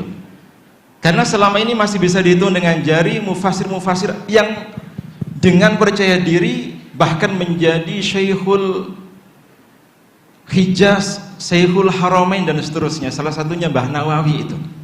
Termasuk kata Prof. Quraisy, ini turunannya ini Gus Bah, insyaallah. Turunannya. Mudah-mudahan juga semakin ada. Nah, keberanian kita salah satunya mungkin kalau kita boleh ambil dari teorinya Fazlur Rahman, double movement tadi itu, memahami sosiohistoris tentang apa, bagaimana, sebab apa Al-Quran diturunkan atau asbabun nuzulnya. Kemudian yang kedua adalah tentang kontekstual, makna, kekinian. Karena di Indonesia ini banyak istilah-istilah yang disebutkan dalam Al-Quran atau istilah-istilah Al-Quran yang banyak disebutkan itu tidak ada, atau bukan tidak ada, belum ada namanya di Indonesia. Nah, Prof. Quraisy itu terlalu berani dan saya acungi jempol. Beliau berani menafsirkan misalnya nakhlah dengan kelapa nggih, Prof. Bukan pisang atau yang lain. Kenapa? Mungkin ada kemiripan dan seterusnya. Dan kita memang membutuhkan itu. Mudah-mudahan dengan kehadiran ngaji bareng yang diinisiasi oleh UII, semakin banyak mufasir-mufasir dari kalangan akademik, terutama juga yang lain dari jamaah yang hadir pada pagi hari ini. Terima kasih, itu yang bisa saya sampaikan, kurang lebihnya mohon maaf. Assalamualaikum warahmatullahi wabarakatuh. Waalaikumsalam warahmatullahi wabarakatuh. Baik, selanjutnya dari ibu-ibu satu yang paling depan dulu ya. Mikrofon Mas ya, ibu yang depan. Ada mikrofon sebelah selatan? Mohon dibantu mikrofon. Yang depan Mbak. Baris depan. Ibu dari IKI, ini Ikatan Keluarga Ibu-Ibu UII ya. IKI ya. IKI UII ya. Ya, silakan Ibu ya. Bismillahirrahmanirrahim. Assalamualaikum warahmatullahi wabarakatuh. Waalaikumsalam warahmatullahi wabarakatuh. Perkenalkan, kami dari anggota IKI UII, istri dari Bapak Muntoha, dosen Fakultas Hukum UII.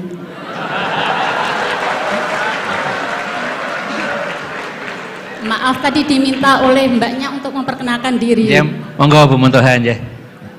Kepada yang terhormat Bapak Profesor Dr. M. Quraisy Shihab dan Kiai Haji Ahmad Baharudin Nur Salim. Tadi sudah disampaikan banyak hal tentang tafsir, yang tadi menyinggung tentang pernikahan, kemudian tentang Anisa,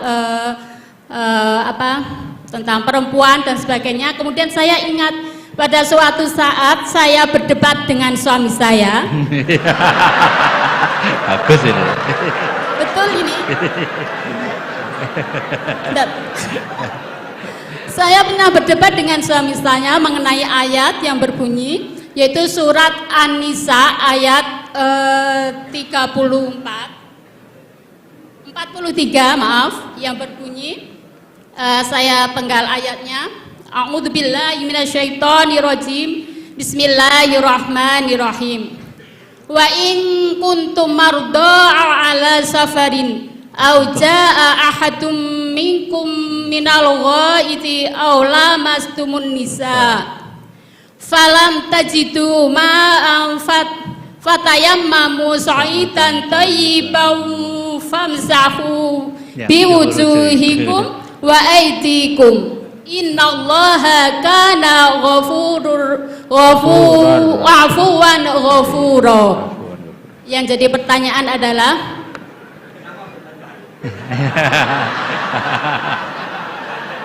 ya, sampai hampir bertengkar karena ayat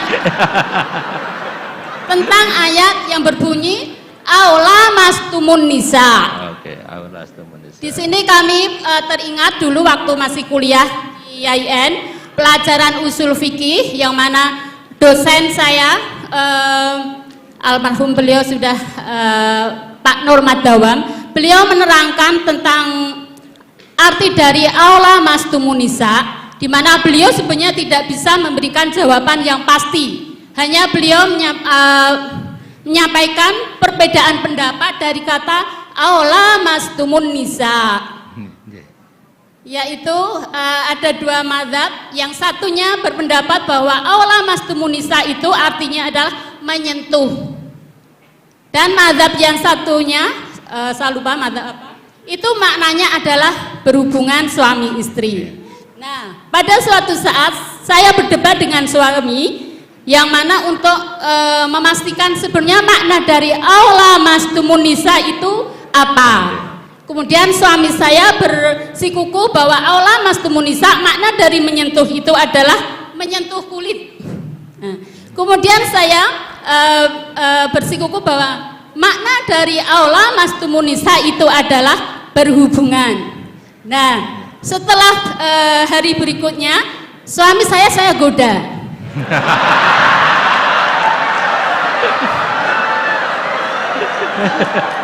Ini ya, kontekstual ini. Saya goda. Setiap habis wudhu, suami saya goda dengan saya sentuh kulitnya. Kemudian suami saya mengulangi untuk wudhu kembali. Kemudian berikutnya sudah wudhu, saya sentuh lagi. Batal kan? Pendapatnya batal karena aula mastumun nisa tadi pendapatnya adalah menyentuh kulit.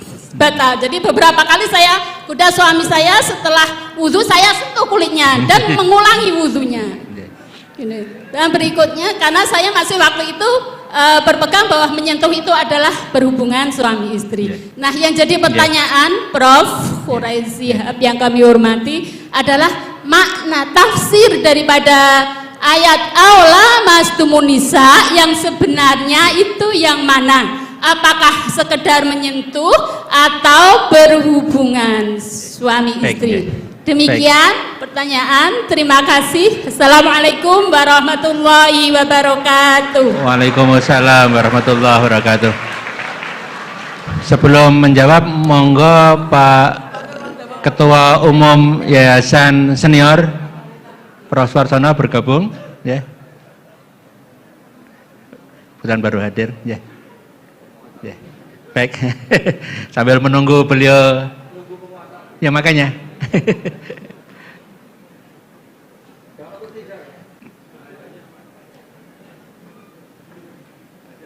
Ya. Ya. Ya, ini biar nunggu masuk dulu ya. Ya. Baik, Ibu Bapak, tampaknya dua penanya dulu. Yang pertama dari Pak Salahuddin terkait dengan lebih berani dan kontekstual, kira-kira gitu dalam menafsirkan. Kemudian yang kedua, monggo ini Pak Suwarsana Muhammad, Ketua Umum Pengurus Senior Pak Quraisy. Ya. Ya. Ya. Kemudian yang kedua, pertanyaan dari Bu Muntoha terkait dengan tafsir aula mastumun nisa. Ya, nah, mungkin yang pertama, yang kedua Gus dulu ya, monggo Gus. Yang kedua loh ya. Ya, yang kedua.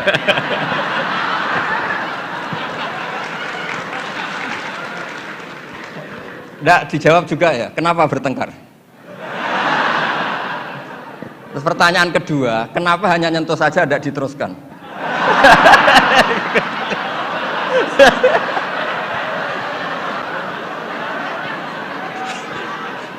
Nah, dikasih mic. Ya satu ya, pertanyaannya kenapa bertengkar? Jadi bertengkar dalam arti bercanda ya, tidak bertengkar yang serius dengan nafsu amarah tidak. Tapi ini bertengkar dalam arti memperdebatkan tentang ayat yang berbunyi aula mastumun nisa tadi, aula mastumun nisa. Setelah nyoba menyentuh kok kenapa suami nggak tertarik meneruskan? Itu pasti, Pak. Itu pasti.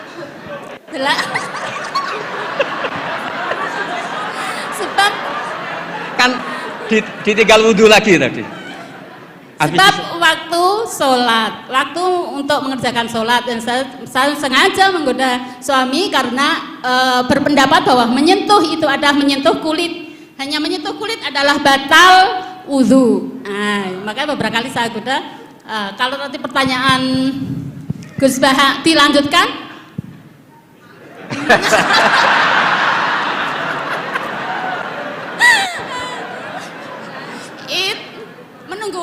Menunggu waktu. Enggak begini ya.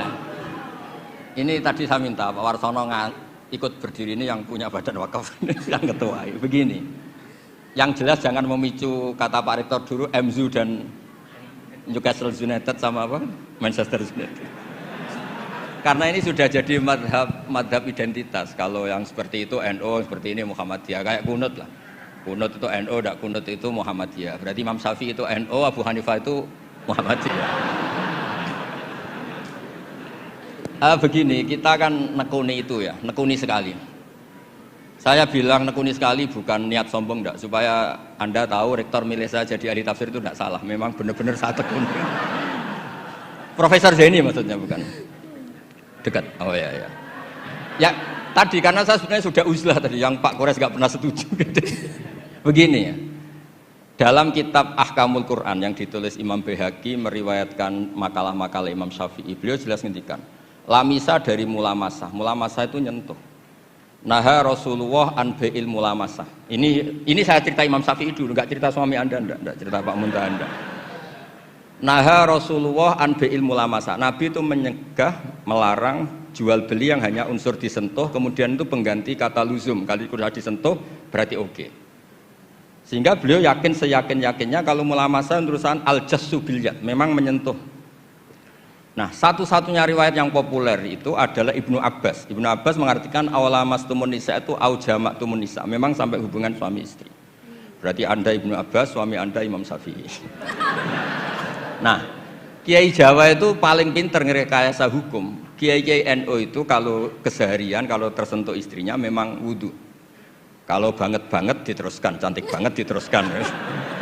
Saya ulang lagi ya, Kiai NU kalau disentuh istrinya wudu. Kalau cantik banget diteruskan. Nggak nyindir ini cerita aja. Gitu. Pengalaman Gus Bah. Ya, alhamdulillah berarti cantik banget.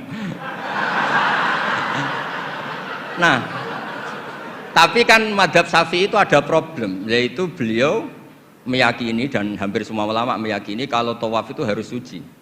Dan kalau berdesaan di Ka'bah, zahmah itu kan pasti kesentuh perempuan. Nah, di bab ini KBIH memberi saran, sudahlah di bab ini intikal madhab, kamu kesentuh perempuan atau sebaliknya tidak batal. Tapi di kehidupan sehari-hari memang perasaannya orang-orang Syafi'i, sebenarnya itu orang Syafi'i bukan orang NU, tapi sudah diambil alih NU. Sampai ketahuan Pak Kures itu kalau di kampung-kampung, enggak Sayyidina NU, enggak Sayyidina ya Muhammadiyah. Kalau kunut, padahal kita yang nekuni madhab tidak ada seperti itu, ini Syafi'i, ini Maliki ini. Nah, tapi jangan juga nanti terus beralih, ini madhabnya Pak Muntaha, ini madhabnya istrinya. Wah, malah ada pendiri madhab baru nanti dalam Islam. Ya, jadi konflik Anda, berdebat Anda baguslah. Jadi kesannya UI itu di rumah pun ilmiah. Gitu. Jangan sampai debat begini, itu gaji kamu di UI hanya sekian, tuntut Pak Warsono, jangan gitu. Itu kan tidak ilmiah. Alhamdulillah lah, itu bagus. Teruskan saja debatnya. Ya jelas ya, memang begitu riwayatnya begitu. Ya Anda nanti terserah. Kalau dalam ilmu tasawuf, madhab itu gampang. Kamu yakin tidak ketemu Allah dengan pendapat itu? Madhabun al-qawwahabi, kalau dalam ulama, hadza madhabi al-qawwahabi. Ini pendapat saya yang sampai ketemu Allah itu saya siap. Makanya saya ini bukan sok-sokan ini mengatur di depan Pak Kures, saya tidak mungkin bohong. Saya itu jadi kiai besar itu susah dan sungkan. Karena terus dihormati, disubyo-subyo. Jangan-jangan ini bagian duniawi. Sehingga saya kalau di rumah, tanya istri saya, keluarga saya. Kalau di rumah itu saya sering jenguk kiai-kiai madi, ini kiai kampung. Ini sebagai kafaro saya, jangan-jangan saya kenal Rektor UI itu bangga, kenal Ketua Badan Wakaf bangga. Sehingga ini urusannya hanya bangga-bangganan, keren-kerenan. Sampai segitu tradisi di keluarga saya ini, karena ya memang itu tradisi. Dulu itu namanya Imam Syafi'i itu top terkenal, tapi punya mitra debat itu namanya Syaiban Ar-Ra'i. Itu pengembala kambing miskin. Suatu saat Imam Syafi'i jenguk ke Syaiban Ar-Ra'i ini. Tanya, menurut kamu zakat itu wajib pada siapa? Kata Syaiban Ar-Ra'i, menurut kamu apa menurut saya? Ya menurut kamu, saya tanya kamu ya menurut kamu. Ala kulli ghaniyin wa faqirin. Zakat itu wajib bagi orang kaya dan orang fakir. Loh kenapa? Masa orang fakir sudah miskin wajib zakat? Memangnya orang fakir hartanya bersih semua? Enggak kan? Saya memberi contoh itu nyuwun sewu, tampaknya menyinggung. Di kampung saya itu kan kalau ada acara misalnya haul atau pengajian atau apa. Gak mungkin kan di UI tak contohkan acara apa gitu yang pakaiannya serono kan, gak mungkin misalnya acara-acara apa. Itu orang yang hanya beli rafia, ngerti itu sama rafia? Apa bahasa Indonesia rafia itu? Pokoknya rafia. Itu lapangan tuh gak jelas milik siapa. Yang pertama masang rafia itu yang paling berhak menerima apa? Parkir. Dan akhirnya ya dapat uang. Coba itu atas nama fikih itu sah apa enggak? Itu kalau atas nama orang fikir, yang fikir enggak dia tok. Kalau atas nama tamaluk, apa dia memiliki itu, milik orang banyak. Itu banyak tukang parkir yang di kampung saya terus tanya, iya Gus bener jenengan, kita yang tukang parkir itu nanti trotoar juga gitu, hanya modal rafia terus dia berhak. Artinya apa? Rezeki orang miskin juga banyak yang masalah kalau nggak dizakati itu. Terus Imam Syafi'i tertawa-tawa. Ya tertawa-tawa artinya terjadi madzhab bersama. Negara hanya mewajibkan zakat sama orang kaya, karena itu yang harus dituntut kalau udah zakat. Tapi orang miskin silahkan, yang merasa rezekinya juga macam-macam itu juga harus zakat, karena zakat itu filosofinya itu kan tathhirul mal, mensucikan harta. Dan kita tadi, wong nggak ikut punya lapangan, nggak ikut punya trotoar, hanya modal rafia, terus kita yang berhak, orang lain tidak berhak, padahal orang lain ini bisa lebih miskin ketimbang kita. Nah itu pentingnya debat. Itu lebih mutu timbang debatnya suami Anda dan Anda ini, saya Bana Roy. Tapi itu bagus, itu kasih bonus Pak Rektor, itu hebat itu. Di rumah masih debat fikih itu hebat itu. Dia nggak tenawar. Terima kasih. Baik, yang pertama tadi pertanyaannya terkait dengan kerinduan. Kerinduan untuk mendapatkan tafsir yang berani dan kontekstual. Termasuk kerinduan, mohon izin Gus Bah, kerinduan tafsirnya Gus Bah sekapan keluar gitu loh. Gitu ya Pak. Saya menyampaikan ini. Nah, mohon pendapatnya. Bagaimana caranya supaya lahir tafsir Indonesia yang berani dan kontekstual keindonesiaan. Bagaimana caranya? Mari kita bersama-sama menugaskan UII untuk itu. Itu cara yang paling tepat.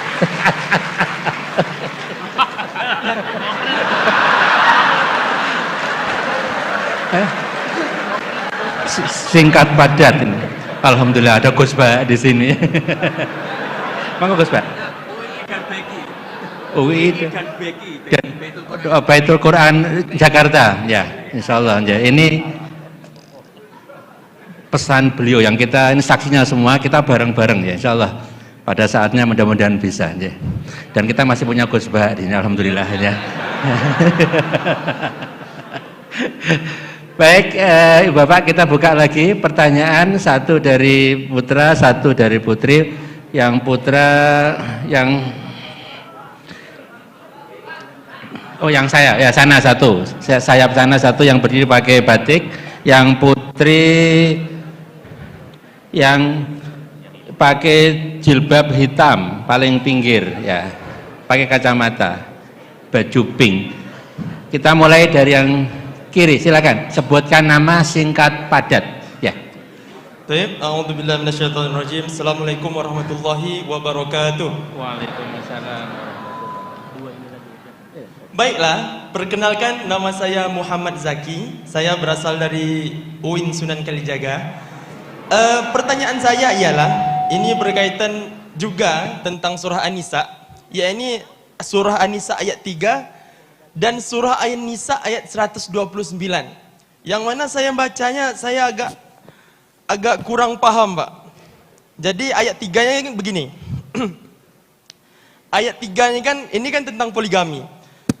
Di ayat 3-nya ada syaratnya, fa in khiftum alla ta'dilu. Ta'dilu itu kan merupakan syaratnya, Pak ya. Kemudian fa in khiftum alla ta'dilu fawahidah. Kemudian di ayat 129 itu dikatakan walan tastati'u an ta'dilu bainan nisa. Kemudian ditambah lagi dengan kalimat walau harastum. Walaupun kalian sangat mau untuk bertindak adil. Jadi yang saya tangkap di ayat 3 itu adalah syaratnya, Kemudian di ayat 129 ini adalah pembatal syarat tersebut. Apakah pemikiran saya itu betul atau bagaimana pelurusannya, Pak? Ya, itu aja. Terima kasih Mas Zaki. Ini surat An-Nisa lagi ini. Selanjutnya silakan. Silakan Mbak, sebut nama dan asal ya. Bismillahirrahmanirrahim. Assalamualaikum warahmatullahi wabarakatuh. Waalaikumsalam warahmatullahi wabarakatuh. Sebelumnya perkenalkan, nama saya Gita Risma Rosanti, mahasiswa Universitas Islam Indonesia, program studi Pendidikan Agama Islam 2022. Tadi saya menyimak, Masya Allah sekali materi yang telah dipaparkan oleh Prof. Quraisyhab dan Gus Baha. Terima kasih atas materinya. Pertanyaan saya akan ajukan kepada Prof. Quraisyhab. Cukup sederhana, Prof. Pertanyaannya yaitu, apakah ada kejadian spesial atau peristiwa, suatu keajaiban yang dirasakan Prof. ketika menulis tafsir Al-Misbah? Kemudian pertanyaan kedua, setiap tindakan atau perbuatan yang kita lakukan pasti ada tantangannya. Nah, pertanyaannya ialah apakah ada tantangan yang menurut Prof itu tersulit ketika menulis tafsir Al-Misbah sendiri? Terima kasih. Wassalamualaikum warahmatullahi wabarakatuh. Waalaikumsalam warahmatullahi wabarakatuh. Pertanyaan pertama tampaknya akan dijawab lagi Gus Baha.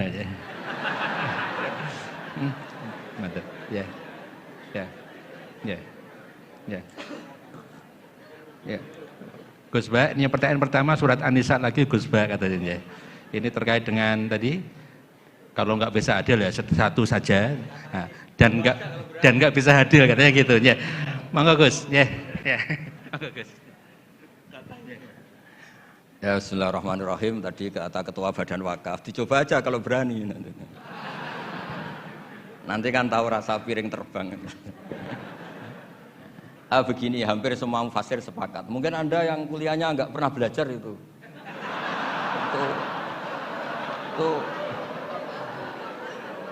itu di semua tafsir ada itu. Jadi kalau mailul qalbi atau fi'lul qalbi itu tidak bisa dikendalikan. Kamu nggak mungkin kan lebih mencintai yang 70 ketimbang yang 17 kan.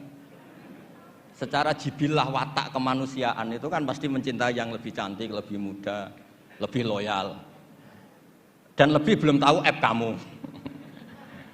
Jadi fala tamilu kulal maili itu fi'lul qalbi. Nah, yang wa in khiftum alla ta'dilu atau fa in khiftum alla ta'dilu itu amru ilzam. Jadi hukum itu menjadi enggak masalah kalau kamu istri satu karena kamu takut tidak adil. Meskipun ya tetap saja tidak adil, masalah fi'lul qalbi. Kayak kita lah, kita kan secara ilzam Nabi wajibkan mencintai semua orang Islam. Tapi yang berbaik ke kita, yang sering ngasih uang kita, jasa kita, manfaat ke kita, tentu ya kena kaidah fi'lul qalbi, al-insan abdul ihsan. Masa yang menjadikan kita misalnya pegawai UII, yaitu orang tua kita, mendidik kita sampai kita jadi orang pintar, jadi pegawai UII, sama dengan orang Islam yang lain. Jadi secara hukum kita wajib ihsan sama semua orang. Tapi nanti fi'lul qalbi ya kena kaidah al-insan abdul ihsan. Ya sama lah, semua partai politik, partai Indonesia yang dipilih ya yang begitu, yang begitu nggak tahu saya terus. Nah, yang kamu cocok kok, kamu kok seudon betul. Jadi ada hukum, ada fi'lul qalbi. Jadi fala tamilu kulal maili itu hukum, tapi fi'lu kita adalah pasti ada kamu walantas tati wa ta'dilu bainan nisa walau harastum, itu fi'lul qalbi. Jadi ada hukum, ada fi'lul. Itu biasa di ilmu tafsir. Ya, Zaki ya? Ya belajar lagi ya, jangan tanya dulu, belajar. Ya sampai. Baik ya. Baik, yang kedua tadi pertanyaan terkait dengan apa ada kejadian luar biasa dan tantangan ketika mengerjakan tafsir Al-Misbah. Prof. Quraisyhab.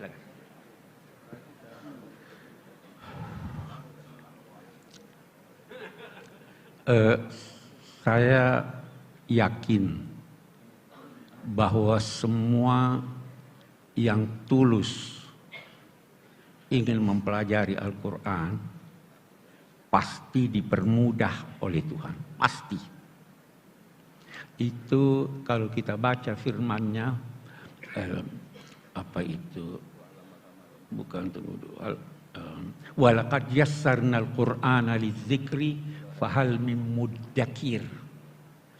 Kata Imam Al-Biqai menarik bahwa kata muddakir pada mulanya mutazakir, kemudian taknya dihapus menjadi muzakir, kemudian titiknya dihapus membacakan muddakir untuk mengisyaratkan, untuk mengisyaratkan bahwa upaya walau sedikit selama dibarengi dengan ketulusan dan kecintaan kepada Allah, Tuhan akan mempermudah yang bersangkutan. Ya. Jadi yang penting itu Anda mau, tidak harus bersungguh-sungguh sehingga habis semua tenaga untuk itu. Tuhan permudah. Dalam konteks mempermudah ini, itu banyak sekali cara. Sebahagian di antaranya tidak dapat dijelaskan depan umum. Itu pesan ulama-ulama, ya kan? Jangan ceritakan itu. Nah, jadi saya hanya bisa berkata, siapapun termasuk saya, termasuk nanti tim yang dibentuk oleh UII untuk merespon itu, pasti dapat kemudahan. Yang penting tulus. Kemudahannya macam-macam. Tadi saya sudah singgung, salah satu kemudahan itu yang kita lihat pada Kiai Bisri. Ya, jadi itu ada. Jangan pernah menduga tidak ada. Hanya saya tidak berani menceritakan. Oke, ya kan begitu ya Gus Baha, enggak boleh ya. Ini Pak Gus Baha yang lebih tahu. Jadi meneruskan istilah asror, kalau tradisi ulama itu innalillahi asroron la ya'rifuhal anbiya wa innalil anbiya'i asroron la ya'rifuhal ulama wa innalil ulama asroron la ya'rifuhal awam. Jadi pada level beragama itu pasti ada asror. Asror itu hubungan-hubungan privat yang nggak diketahui kecuali oleh pelakunya. Dan itu kalau orang-orang sudah makomnya wali itu sampai guyonannya gini, wali, saya makan sama kamu wiridan itu masih wali saya pas makan. Nah, kenapa begitu? Ternyata kamu pas wiridan itu hanya melibatkan Tuhan saja. Kamu punya utang, terus Tuhan disuruh nyaur. Kamu cinta cewek, terus Tuhan kamu libatkan, tolong Gusti kabulkan. Jadi sebenarnya Anda tidak ingat Allah, ingat hajat Anda dan Allah libatkan. Itu mbok wiridan sampai mati gak jadi wali, karena sebetulnya gak ingat Allah, ingat masalahnya, kemudian Allah dilibatkan. Sementara kiai-kiai yang makan terus, semalaman makan itu, nyon sewu, beliau juga manusia punya nafsu. Daripada nafsunya itu qabihah, jelek atau maksiat, dia melawan dengan mubah. Dia nyifati, wah sate ini enak, mie ayam ini enak, supaya tidak nyifati perempuan yang haram. Itu tidak gampang, lah itu asror. Terpaksa saya bocorkan karena disuruh fakultas itu termasuk asror. Jadi ternyata nyifati, oh ini mie ini enak, sate ini enak, hanya melawan supaya saya tidak nyifati perempuan yang nggak halal. Dengan begitu tahu-tahu pagi, tahu-tahu tempat maksiat ya sudah tidak ada, dia selamat. Dan itu ilmunya ulama, itmamin mubahin illa wa yatahaqqaqu bihi tarku haramimma. Tidak ada mubah yang dilakukan kecuali meninggalkan haram. Wah itu asror. Ini saya bocorkan spesial untuk UI. Mungkin Pak Kures mau tambahkan sedikit aja yang asror. Jadi itu memang pesan itu. Nah, saya kira semua orang yang belajar walau sedikit dari ilmu tasawuf kan ada itu ya. Ini akan dijelaskan oleh Pak Rektor lebih jauh.